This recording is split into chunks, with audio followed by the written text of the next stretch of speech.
نوساناتی که این روزا طلا به واسطه اخبار و مذاکرات به وجود آورده یک نوع دلخوری و اضطراب توی دل سرمایه‌گذاران و معامله‌گران این دارایی به وجود آورده و عملاً افراد نمیدونن که الان زمان مناسبی برای خرید طلا هست، یعنی که بهتر این دارایی رو تبدیل بکنن تا دچار خواب سرمایه نشن.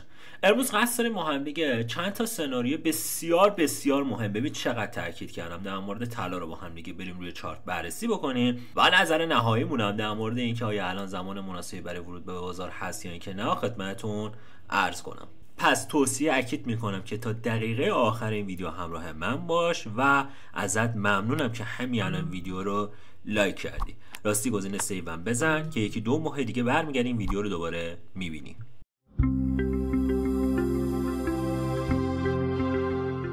یه نکته‌ای که همیشه توی بازار طلا وجود داره و متاسفانه افراد به این موضوع اصلا دقت نمی‌کنن، اونم این هستش که معمولا 6 ماه اول سال بازار طلا یا روند اصلاحی رو داره و یکی بیشتر راکت هستش. مثلا اگر شما به نمودار طلا دقت بکنید، دقیقاً توی اردیبهشت ماه سال 1403 آخرین سقفی که طلا زد محدوده قیمتی 3,800,000 تومان بود و بعد از اون یک روند اصلاحی رو گرفت که ما اینجا با فلش برای شما مشخص کردیم. از اردیبهشت ماه تا حدودا خدمتتون عرض بکنم آخر شهریور، بهتر بگم مهر ماه، زیر محدوده 3,800,000 بود و زمان مناسبی بود برای اینکه افراد بخوان خرید پله‌شون رو انجام بدن و بعد از اون از مهر ماه روند صعودی خودش آغاز شد و طلا تا محدوده های قیمتی 8,300,000 تومان هم رفت. الان هم طلا مجددا همچین شرایطی رو گرفته، وارد یک فاز اصلاحی شده و مدتیه که الان بین محدوده قیمتی 6,800,000 تا حوالی 6,400,000 داره نوسان میزنه و فرصت‌های بسیار بسیار ویژه‌ای رو برای افراد به وجود میاره برای اینکه بخواین خریدشون رو انجام بدن. پس همین الان من صراحتا خدمتتون عرض میکنم اگر قصد خرید دارید به صورت پله‌ای باید این کار انجام بدید توی محدوده‌های حمایتی که براتون مشخص کردیم. محدوده اولمون بارها و بارها فعال شده، محدوده قیمتی 6,500,000 تا حوالی 6,600,000. محدوده دوم شد محدوده قیمتی 6,250,000 تا حوالی 6,350,000 که فعلا فعال نشده ولی به احتمال خیلی خیلی زیاد بعد از اینکه توافقی انجام بشه یک سری خبرهای خوب دیگه منتشر بشه این پله فعال میشه و پله آخر ما که پله محتاطانه‌ای هست محدود قیمتی 5,870,000 تومان هستش. من نظرم اینه که هر نوع توافقی هم که بخواد شکل بگیره احتمال اینکه بخواد قیمت طلا به محدود قیمتی 5,800,000 5,700,000 برسه یکم کم هستش. پس ما این محدوده رو در نظر گرفتیم برای افرادی که ریسک پذیری بالایی ندارن و میخوان ریسکشون رو خیلی خیلی بیارن پایین‌تر. اگر ریسک پذیریتون بالاست شما میتونید پله‌های آخرتون رو تو همین محدوده قیمتی 6,100,000 6,000,000 تومان انجام بدید. پس اینکه صرفا اگر بخواید پله آخر حتما بذارید برای محدوده 5,800 نه، همچی چیزی نیستش.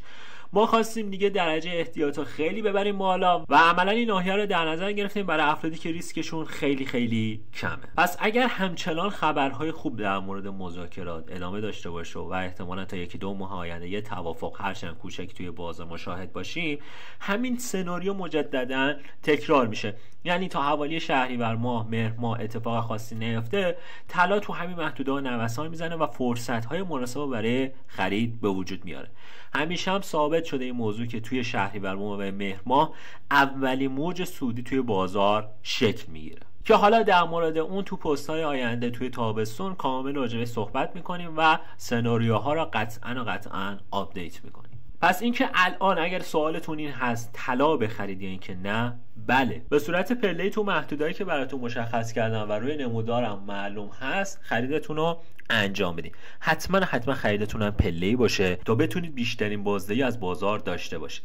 حالا اگر نمیدونید که خرید پله‌ای به چه شکل هست و اصول و قواعدش چطوریه، همین الان ویدیو رو لایک کنید، کلمه پله رو همونطور که روی تصویر داره می‌بینید کامنت کن که شرایطش رو به صورت کامل توی دایرکت برات ارسال می‌کنم. حالا خیلی‌ها ممکنه طلا رو تو محدوده قیمتی 8,200,000 تا 8,300,000 یا حتی 8 میلیون اصلا بهتره بگیم خرید کرده باشن. این افراد باید چی کار بکنن؟ نظر شخصی من این هستش که این افراد به داراییشون دست نزنن و هر نقدینگی هم که به دست آوردن تو این پله‌ای که براتون مشخص کردیم خریدشون رو انجام بدن و دیدگاهشون هم حداقل بذارن تا پایان سال 1404. خب این نکته رو قبلا بهتون گفتم که با توجه به سناریوهای اقتصادی که داریم و ناترازیایی که وجود داره، هر نوع توافقی هم که بخواد انجام بشه یه مدت زمانی بالاخره طول میکشه تا بخواد این ناترازی‌ها از بین بره و تا پایان سال ما انتظار اینو نداریم که بخواد این اتفاق بیفته. پس مجددا طلا و دلار سکه سقف خودشونو تا پایان سال میتونن بزنن. تارگت بعدی هم که ما برای طلا مد نظر داریم محدوده قیمتی 8,700,000 تا حوالی 8,800,000 هستش. همونطور که دارید روی چارت میبینید اینجا براتون مشخص کردم.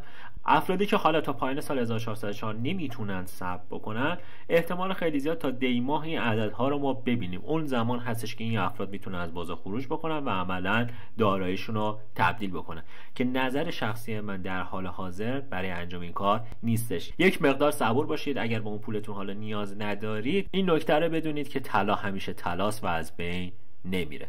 توی این ویدیو سعی کردم تمام سناریو رو کامل خدمتتون عرض بکنم، تمام نکاتی که وجود داشت رو کامل بهتون گفتم. اگر دوست داشتین این ویدیو برای دوستانتونم بفرستین و حتما توی کامنت ها بهم بگید که طلا رو چه قیمتی خریدید، بخوام کمکتون کنم.